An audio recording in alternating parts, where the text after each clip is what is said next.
That's what that painting story is about. Yeah. It's about what happens when you are able to just give yourself permission to want the things that you want. So tell the story.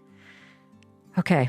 So I'm probably going to sob it's long. hysterically. I'll shorten it. I'll shorten it. So the bottom line is that so in 1990, I was a senior in college at Dartmouth, and my parents came to visit from Western Michigan, and we went to this place called Simon Pierce, which is a famous glass blowing mill.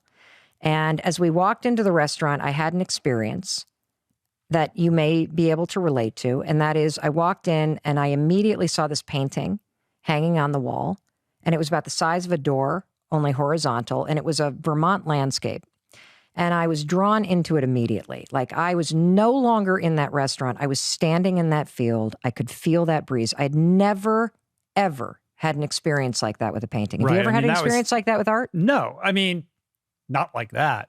Not like that. I mean, my sense was that this is very atypical for you. Very.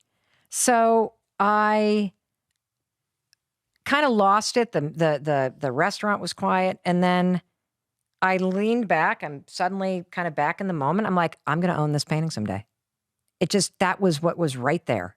And I looked at the price and it said like $3,000. I'm like, not today. And I went back and I sat down and that was it. But the painting never left my mind. You see, there's something called the Zeigarnik effect. I always say it wrong, but it's like there's a checklist in your brain that when you have a moment where you're like, this is important, your brain puts it on a checklist. Yeah, there's like a notch. Yes, a notch happens. And now your brain, as part of the filter in the brain, is always going to be kind of scanning the subconscious to let anything into your mind related to that incident.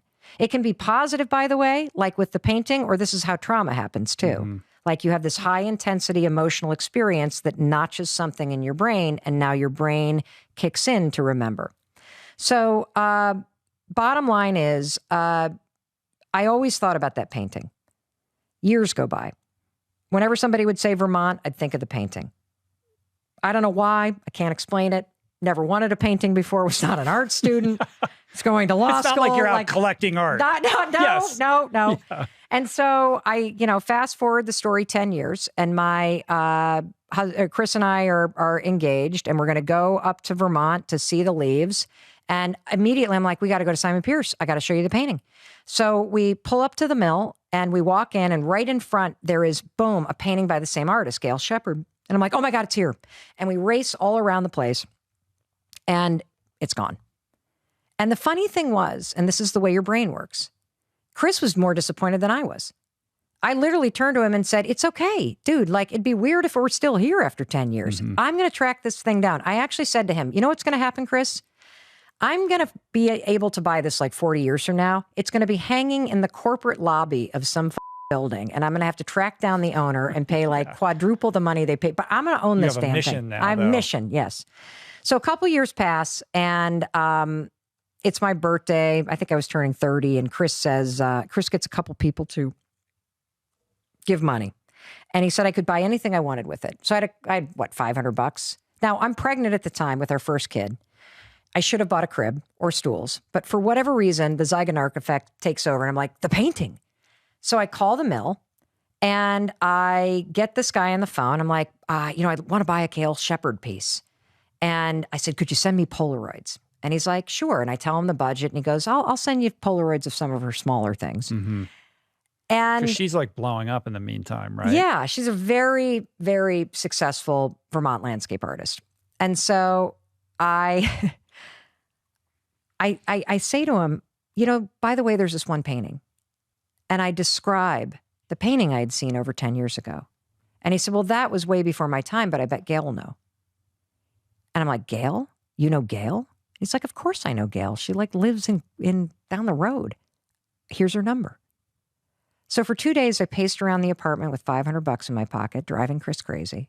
Because I felt like, what am I going to say to her? And I must be a weirdo. I've been stalking this lady. I've been thinking about her for 10 years. I can't afford a painting. Who am I to buy a painting? Like, what the hell? So finally, Chris is like, would you call her? I'm going to call her. You're driving me crazy. So I call her, and I start talking a mile a minute, and she was amazing. And then I said, by the way, there was this one painting. And I go and I explain this painting. There's a stand of poplar trees down the center and a big mountainscape behind it and this beautiful blue Vermont sky and geese flying in formation overhead. And I could hear her thinking on the other end of the line. And she said, you know, Mel, I've done so many large-scale paintings over the years. I'd hate to mistake the one you're talking about. But I'll tell you what. What if my husband and I meet you and Chris at the mill at Simon Pierce? And we'll walk all around and have lunch, and I'll tell you the stories behind every painting. And if you don't see what you like there, I'll take you back to my studio, which is a couple miles down the river. And you can look at everything I'm working on. And if you don't see anything you like there, then you can go through all my slides and see if you can find that painting that you saw 10 years ago. And I said, deal. So a month passes. We go up to the mill. I walk in. We meet each other. She's amazing. She's like twice our age, just an incredibly cool lady. She's walking around. As we're walking around looking at these paintings, Rich, I'm like 8 months pregnant. I'm realizing these are 10 times the amount of money that I have. Mm-hmm. I can't afford this. Like, I don't have this kind of money. And I'm getting like more and more into that imposter syndrome. What am I doing mode? Oh my God, I'm so embarrassed. I'm meeting somebody I idolize. I don't deserve to be here. Right. Wasting her time because she thinks she's going to get a payday out of this. Correct. We sit down and she goes, now that you're sitting down, I have something to tell you.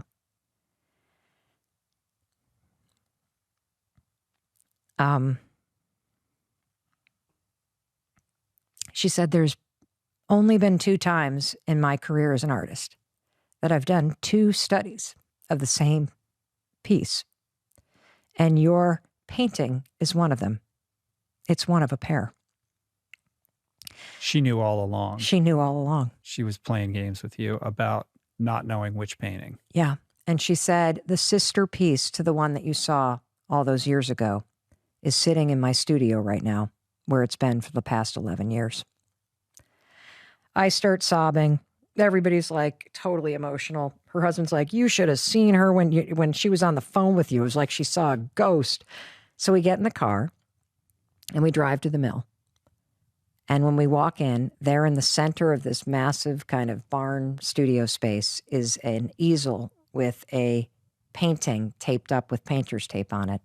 And it was the sister to my painting. There were slight differences, not as much movement in the grass, but it was one of the most extraordinary experiences of my life. It was as if time suspended and I was standing before that painting in 1990 saying it would be mine. And there I was 11 years later standing in front of it.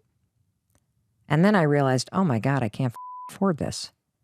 And Chris walks over and he's like, what's wrong? And I'm like, just promise me someday, like promise me that I don't need a jewelry. I don't need a car. Like, just promise me you will buy me this thing. And he kind of leans over and goes, hey, Gail, how much for the big one? And she said, Mel can have it for $500 because clearly when I was making it 11 years ago, I was making it for her. Yeah. And so it hangs in my kitchen. It's on the back of the book. This is the galley, though, right? Yeah. So wait, is it in the? I think so. Yeah. Yeah. And it's a reminder every day that your mind is designed to help you get what you want. I never stopped believing that I could make it happen. And when you tell your mind what's important to you, there is extraordinary science that proves that your mind has a live and ever-changing filter, a live network that changes how it views the world, what it lets in, what it blocks out. And if you program your mind correctly, and if you're clear about what you want to create, your mind will help you get what you want.